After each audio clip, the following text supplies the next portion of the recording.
Mhuri yeZimbabwe kusangana kwatiri kuita zvekare pano paHatsirare 263. Pano pandokuzivisai manews updates ezvinhu zviri kuitika munyika yedu yeZimbabwe. Kana uri munyowani, make sure kuti wasubscribe button on that notification bell. Right, mhuri yeZimbabwe pane musikana kana kuti mukadzi anetsa muno munyika yedu yeZimbabwe, kunyanya kuvanhu vanodriva matraki. Chenjedzo iyi ndikupa munhu wese, even une mota. Pane musikana atenderera mastreets esocial media ari kuita basa rekudyiwa bota nematraki driver. But budirwa zviri kuita zviri kunzi chipoko. Vamwe ndo vari kuti haasi chipoko. Vamwe vachiti chipoko, takadzanai kudhara musikana uyu akafa. Vamwe ndo vari kuzobuda vachiti haasi chipoko. Vamwe vari kuti chipoko. But musikana uyu anetsa munzira dziri kufambwa nevanhu vanofamba nematraki dzakaita sana Masvingo Road kwakasiyana siyana.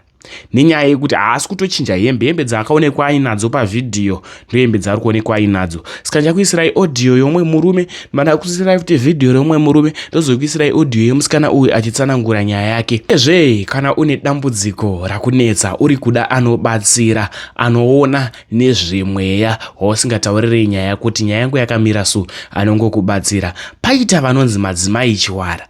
Why ndichiadvertisa madzimai ava? Vakandibatsirawo mushure mekunge ndakweretesa munhu mari yandanga ndamukweretesawo.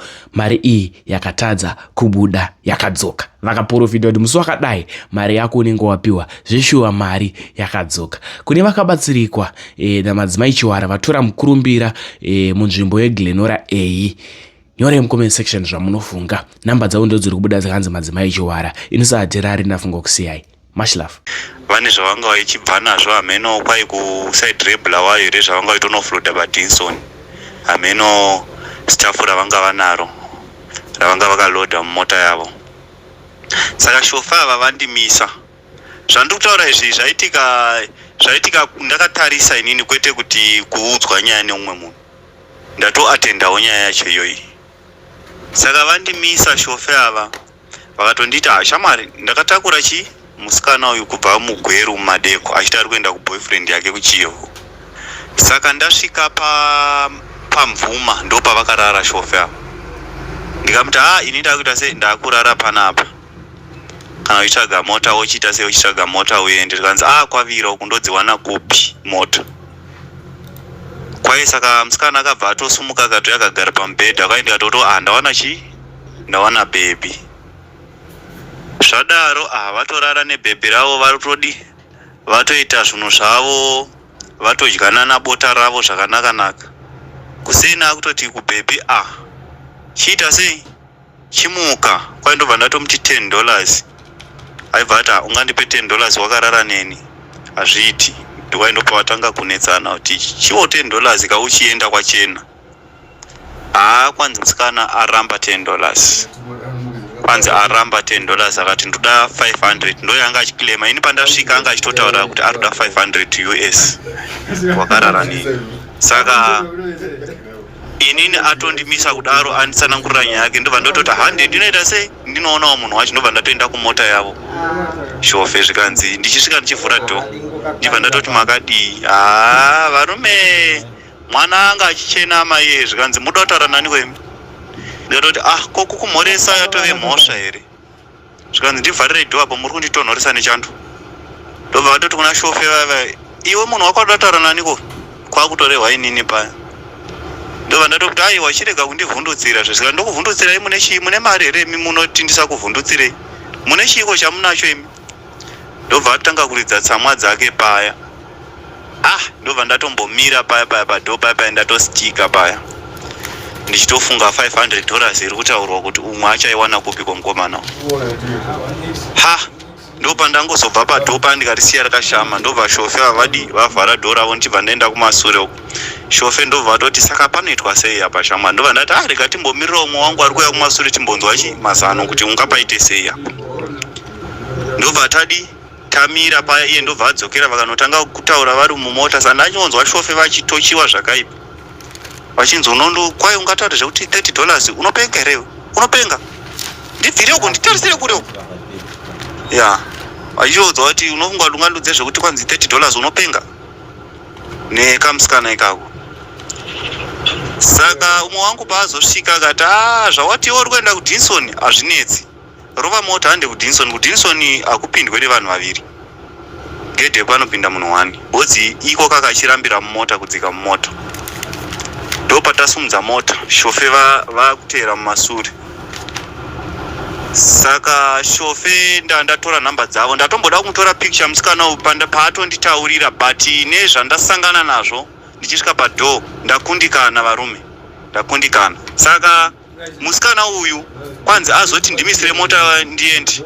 Saka shofe ndakucommunicata navo, vakati ndazomupa $20, azonzwisa $20. Anenge aona kuti kwaakuenda uku anenge anotokuziva here.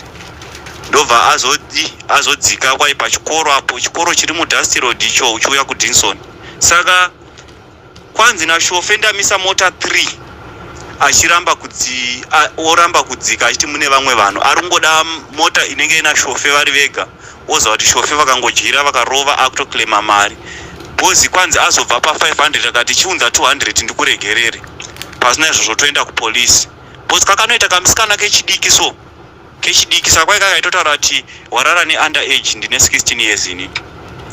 Saka mashofe mukufamba umu angwarirai kamunaka kanzi kari kuopareta kubva between Gweru kuenda Chivu, ipapapa ndo pakari kuopareta kari mazuva ano. Musikana mutema, but asi mutema akanyanya, tomuisa pamushava uyo.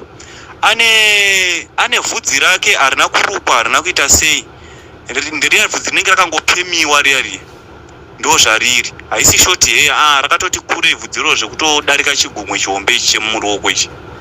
Saka mutema, but tongomuti mushava, asi mutema stereki. Andori nekafesi kari bho musikana izvo, tukatomwana unotaona mwana bho.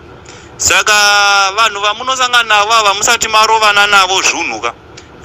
Vakomana regerai, vakomana regerai, tangai manyatsokutaurirana, kana muchitobhadharana mheno moita sei ipapo. Ndo situation yatasangana nayo nhasi, haisi yekuudzwa neumwe munhu nyaya ndiri kuudzai pano. Inyaya yatatitori mumairi kuseni kwanhasi 14 June, kuseni kwanhasi. Saka be careful kwamuri mese uko kwakomana, vese vari kunana gokwe uko. Shuwa mwana uyu ndakasangana naye mumvuma, ndichangobuda mumvuma ndakita sei ndananga kupi kuChivu, ndo pandakabva ndaita sei vandakanda indicator rangu, anga rumeme road. Ndakati ko naye mwana uyu uri kuenda kupi kochi nguva dzinodzi, zvakanzi imi baba imi mucharoora chembere mimi. Mwana ndio amasiya kumba, ini ndatoita sei ndatokura naye muchi 23. Ipapo bvudzi rangu rakavhara tichi nyau nyau.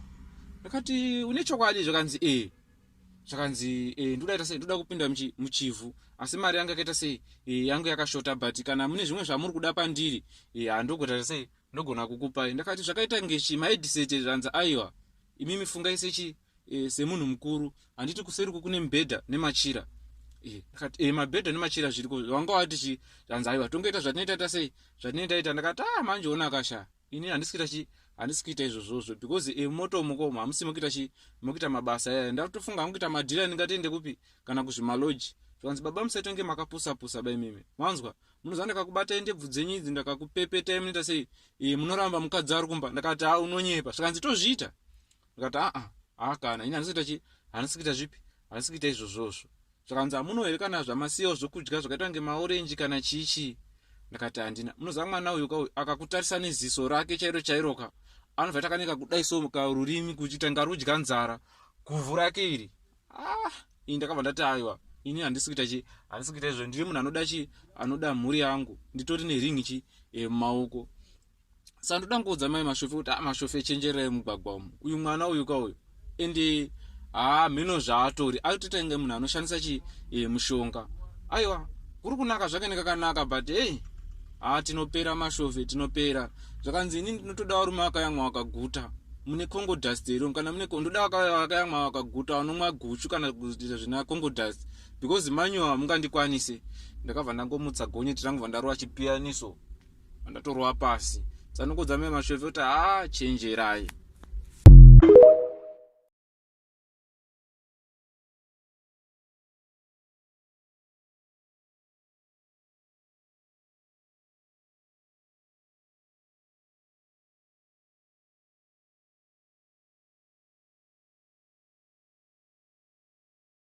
nemo chii chakaitika kwauri musi wa4 June? Musi wa4 June chakaitika ndechekuti ndakabva kwasisi vangu kuGweru. Ndichiuya kuzoona boyfriend yangu kuMvuma. Ndikamira parodhi, pakaita truck rakamira kumberi kwangu. Ndoparati uri kuenda kupi? Ndaisitorina mare. Ndikuenda kuMvuma. Zvikanzi unobhadhara mari, ndikati handina mari. Zvikanzi pinda. Ndopatachabhadharisa musikana akanaka seweri.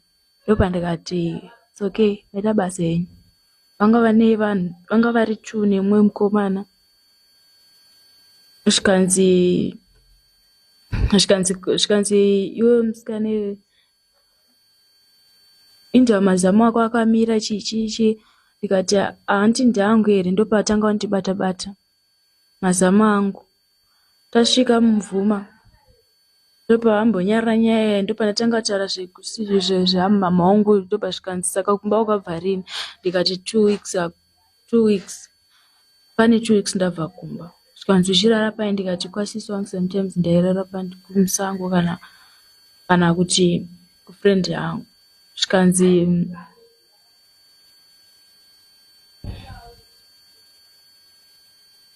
chii? Enderera kumberi. Zvikanzi ndopamwe wacho wekutanga patakasvika paMvuma 1 wacho ndiyakagadzira bhedhi. Zvikanzi wochirara apa kwavira, haudowani mota dzinosvika kuChivu. Ndowati kuenda kuChivu. Ndikati Zvikanzi chirara apa mubhedha. Vakatanga vachitaura nyaya vakagara pamasiti. Ndakatozongoona 1 wacho akundibvipezisa kubvisa hembe. 1 wacho ndopauya kumusoro. 1 wacho akatanga urara neni, ndiye akaposta mavideos angu. Alright. Saka uri kuti pane nyaya iri kutenderera pa social media yemusikana akapfeka sketi yepingi netopi yepingi. Musikana wacho ndiwe? Ndini. Ndiwe wakapostwa nematruck driver anga akupa lift kubva kuGweru uchienda kuMvuma akakurepa, ndizvo?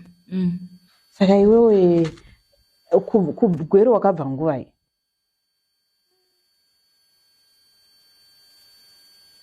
Ma5 mukazosvika nguvai kuMvuma? Handichanyatskuziva ivo. Asi anga kwakwasviba pawakasvika? Pasina tombonyanya kusviba. Ndakati ndoda buruka but vakaramba. Alright. Saka ivo vane nyaya yavari kutaura yekuti wakavati ndipei 500. Chii chakaitika? Vakati kana uchida kuti uri kuda here kuti ukuda ndoti ripotera here kana kuti ukupa mari, ukuda mari kuti usaripoti. Ndikatanga ndichiti 500. Zvikanzi 500 tinoiwana kupi? Tingatokutora mapics tikakutokutrendesa. Saka vakabva vakutora mapicture? Kwete usiku. 5 yamakuseni. Mumwe wacho ndopaakauya achirara neni muhombe wacho. Pandakazobuda mutrack ravo ndichifamba netsoka kuti ndinomisa malift ekuenda kuChivu, vakatanga kuposta vachiti mumashofi yamuone hurerere rinofamba richidyira vanhu, rotanga kuti ndiri under age chichi.